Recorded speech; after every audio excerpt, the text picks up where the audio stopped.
Hello guys, welcome to my channel side Thailand. আমরা কাতা beach থেকে এসে এখন আমরা যাচ্ছি এই রোড দিয়ে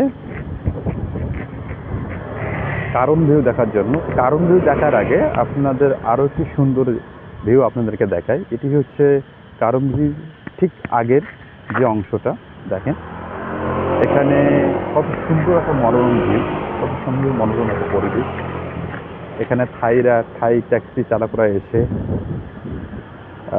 একটু জিরিয়ে নেয়। দেখেন এখানে প্রাইভেট কিছু রিসোর্ট আছে, এই রিসোর্টগুলোতে হোটেল বুকিং দিয়ে আপনারা এই এত সুন্দর প্রাইভেট জায়গাগুলো উপভোগ করতে পারেন। আমিও একটু আমার বাইকটা এখানে রেখে একটু জিরিয়ে নেওয়ার জন্য দাঁড়াইলাম। তো মনে হলো যে আপনাদের জন্য একটু ভিডিও করে দেখাই। তো আপনারা চাইলে যারা বাইক নিয়ে ঘুরতে ভালোবাসেন তারা যদি থাইল্যান্ডে এসে বাইক নিয়ে ঘুরে, তাহলে কাতা বিচ থেকে এসে এই জায়গাটাতে এসে বসে আপনারা সানসেট ভিউ উপভোগ করতে করতে সুন্দর একটা বিকেল পার করতে পারেন। আশা করি আপনাদের ভালো লাগবে এবং আপনারা এই জায়গাটা অবশ্যই এনজয় করবেন। তো দেখা হচ্ছে নেক্সট ভিডিওতে। ভালো থাকবেন।